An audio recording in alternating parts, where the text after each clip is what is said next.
Bangladesh achievers award ২০২৫ অর্জন করেছেন বাংলাদেশ জাতীয়তাবাদী মালয়েশিয়া শাখা যুবনেতা ও তরুণ সমাজসেবক জুবায়ের আহমেদ জসিম।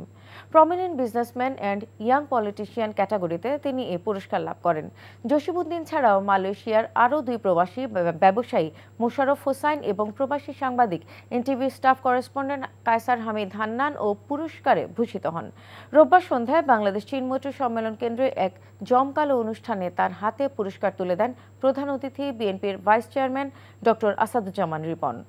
এ সময় মঞ্চে উপস্থিত ছিলেন প্রখ্যাত চলচ্চিত্র পরিচালক মতিন রহমান, বরেণ্য অভিনেতা আজিজুল হাকিম, জিনাত হাকিম ও চ্যানেল আই-এর জেনারেল ম্যানেজার রাজু আলিম সহ অতিথিরা।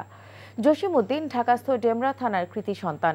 ওয়ার্ড কমিটিতে ছাত্রদলের মাধ্যমে জাতীয়তাবাদী রাজনীতিতে পথ চলা শুরু করেন। পরবর্তীতে ইউনিয়ন যুবদল হয়ে মালয়েশিয়া বিএনপির রাজনীতিতে সক্রিয় ভূমিকা রেখে আসছেন। ফ্যাসিস্ট আওয়ামী সরকারের বিপক্ষে আন্দোলন সংগ্রামে তার জোরালো ভূমিকা অত্যন্ত প্রশংসা কুড়িয়েছে।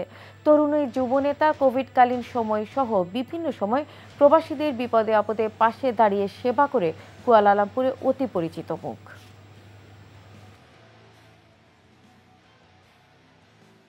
বাংলাদেশের গণ্ডি পেরিয়ে প্রবাসী থেকে আমরা যারা ব্যবসায়ী আছে এর মধ্যে থেকে বিভিন্ন বিভিন্ন ক্যাটাগরিতে কয়েকজনকে নমিনেশন করেছেন এবং আমাকেও নমিনেশন করেছেন।